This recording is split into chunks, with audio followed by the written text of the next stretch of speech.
Welcome back to Gentle Herb Living. For generations, composting has been the gold standard for turning waste into garden gold. Piles of kitchen scraps and yard waste, carefully managed, slowly transformed into dark, crumbly compost that gardeners swore by. But here's the truth. While composting works, it isn't the fastest, cleanest, or most efficient way to build soil anymore. There's a method that's easier to manage, requires less space, and produces results that can rival or even surpass traditional compost. And that's what we're diving into today. Stick with me for the next few minutes, and I'll show you exactly how this method works and why it may change how you think about soil building forever. Conventional hot composting demands a careful balance of browns and greens, regular turning, and enough material to build heat. In smaller backyards or busy lives, keeping up with the rules of composting can become frustrating. A pile that doesn't heat up properly takes months instead of weeks. Too much moisture and you end up with a smelly mess. Too little moisture and the pile just sits there, dry and inactive. For many gardeners, composting feels like a chore rather than a joy. The other limitation is nutrients. While compost improves soil texture and adds organic matter, much of the nitrogen and trace minerals get burned off in the heating process. The result is useful, yes, but not as biologically alive as soil systems that preserve microbial activity instead of cooking it away. The method that beats composting every time is vermicomposting, the process of using worms, especially red wigglers or African nightcrawlers, to break down organic matter directly into worm castings.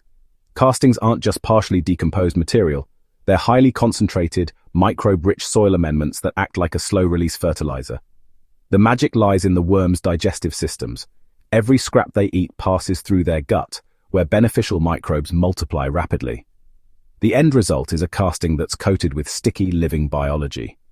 Unlike traditional compost, where much of the microbial diversity dies in the heat, vermicomposting supercharges your soil's biology. For plants, that means faster nutrient uptake, stronger disease resistance, and more consistent yields.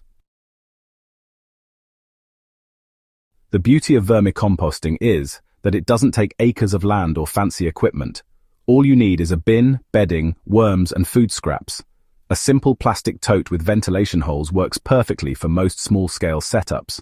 For bedding, shredded cardboard, coconut coir, or partially rotted leaves provide a comfortable environment. Then introduce your worms and begin feeding them with vegetable scraps, coffee grounds, and crushed eggshells. Unlike compost piles that require frequent turning, worm bins are almost hands-off. As long as you keep the moisture level similar to a wrung-out sponge and avoid overfeeding, the worms do all the work. Within 2 to 3 months, you'll start harvesting worm castings, a rich, crumbly amendment that puts regular compost to shame. The difference between compost and castings is clear as soon as you use them. Compost helps condition soil, but castings actually feed the plant directly. They contain plant-available nutrients in forms that roots can absorb immediately. They also carry growth hormones and beneficial microbes that stimulate root development. Studies show that plants grown with worm castings often germinate faster, develop stronger root systems, and produce more fruit. Gardeners who switch notice healthier leaves, better drought resistance, and fewer pest problems. That's because castings act not just as fertilizer, but as a living inoculant, bringing your soil to life in ways that compost simply can't match. For those who don't want even a worm bin, there's another option, direct in-bed vermiculture. This involves burying food scraps directly into garden beds under a mulch layer, letting earthworms and soil microbes break it down where plants can immediately benefit. It skips the compost pile completely and turns your garden itself into the composting system. It's low maintenance, discreet, and ideal for gardeners who don't want to fuss with piles or bins. Traditional composting will always have its place, but if you're after speed, fertility, and living soil, vermicomposting and direct soil systems outpace it in every way. They require less effort, waste fewer nutrients, and deliver results that gardeners can see almost immediately. Worms don't just make compost, they make the most potent, biologically active soil amendment nature can offer. So the next time you're tempted to start a new compost pile, consider trying this instead.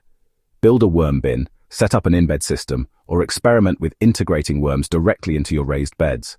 Your soil will thank you, and your plants will show you the difference. If you found this helpful, hit that subscribe button, share it with a fellow gardener, and keep following Gentle Herb Living for more soil-building secrets that will keep your garden thriving all season long.